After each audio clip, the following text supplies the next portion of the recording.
Well, good morning and welcome to today's video from Yoker Evangelical Church. This morning it's Friday the 15th of January, and in our Bible reading plan this morning we read Nehemiah chapter 5 and Acts chapter 15. I'm going to take a look at Acts chapter 15 today, and as we're reading through the book of Acts, it's sometimes helpful to remember that Acts is a sequel. It's the second letter to a guy called Theophilus by a guy called Luke. And in Luke's first book, letter to Theophilus, he told him all about the life of Jesus. We've got it in our Bibles. It's called Luke, sometimes the Gospel of Luke. And Acts is the follow-on to that story.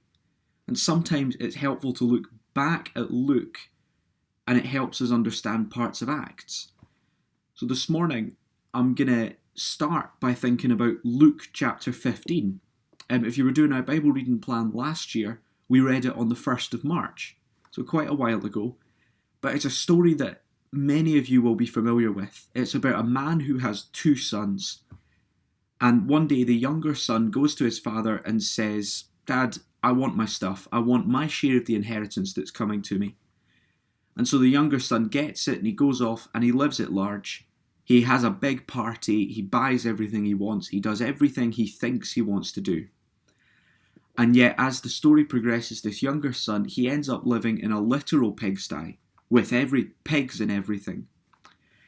And as he's lying there in the mud, looking at the pig's food and thinking, that looks tasty, the younger son comes to his senses and says, "I'll go back to my dad. I'll go back to my father's house and ask to work as a servant." And so, dressed in his rags and still stinking of pigs, the younger son walks back to his father's house. And as the younger son is coming over the hill, looking at his dad's house, he's going over his speech in his head, saying, "Father, forgive me, I've sinned against heaven and against you." The father sees his son, and the father runs to his son. And when he gets there, he throws his arm around him. He starts telling his servants, "Bring this man my best robe, bring him a ring, bring him sandals, kill that calf, we're having a feast." He gives him the best that he has. The younger son is totally forgiven by the father. But remember, there are two sons in the story. There's an older brother who doesn't think it's fair that the younger son gets forgiven like this. He wants his brother to have to beg for forgiveness. He wants to see his younger brother suffer because of the bad things he's done. Now you might be saying, why are you looking at Luke? We're reading Acts today. Well, I think in Acts chapter 15, we see the story from Luke 15 played out in the church. We see this scenario happening in real life and how the church deals with it. So in the early church, you've got people who are Jews and people who are Gentiles, right? So the Jews are the people who have been circumcised. They know the law of the Old Testament. They're descended from Abraham. That's their background. The Gentiles are not that. They are the people who are not circumcised. They don't know the Old Testament. They don't have that background. And in Acts 15 chapter 5, we find a particular group of Jews making requirements for the Gentiles. Just listen to Acts 15 verse 5. "Some of the believers who belonged to the party of the Pharisees stood up and said, 'The Gentiles must be circumcised and required to keep the law of Moses.'"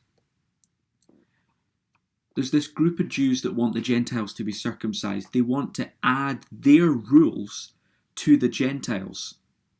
And in that, I think we hear an echo of the older brother moaning that his younger brother is forgiven. This echo of an older brother who, in a sense, has been with the Father, has been with God this whole time, looking at this younger believer, this younger son who has been forgiven, and saying, "I don't think that's fair." It's complaining at its finest. And this group of Jews want to do that to the younger Gentiles. And so the Christians there in Jerusalem, they call a council to discuss this question. And we can follow through what they say from verse 6 to verse 11. But where they end up is it's not right to add extra requirements. They agree themselves that it isn't right for them to say to these believers who have been forgiven by God, you also need to do this. Just listen to the conclusion they arrive at in verse 19. It is my judgment, therefore, that we should not make it difficult for the Gentiles who are turning to God. And in that they rest in a truth that helps us today. God's grace is enough. God's grace is enough, and so the Gentiles don't need to be circumcised. God's grace is enough, so they don't need to keep the food laws of the Old Testament. The Jews were wanting to because they don't think it's fair, but what they need reminded of is they aren't forgiven because they keep rules. They're forgiven because of Jesus. Sometimes there is a danger, especially in Christians who have been Christians their whole lives, they've been there a long time, they feel very comfortable and established, that when they see younger believers coming in, maybe not behaving in the way that they would like, they want to add extra rules. They want to say, you need to also do this, this, this, and this. And I think Acts 15 helps us by reminding us that God's grace is enough. We need to remember that we are forgiven by Jesus.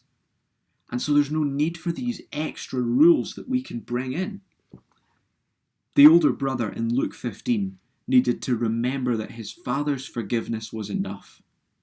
The Pharisees in Acts chapter 15 needed to see that God's grace was enough to forgive. We, today, can pray that we don't end up making extra rules for other believers to follow. That we don't unhelpfully burden people and make it more difficult to turn to God. That we remember simply God's grace is enough. I hope you have a great day today, and God bless.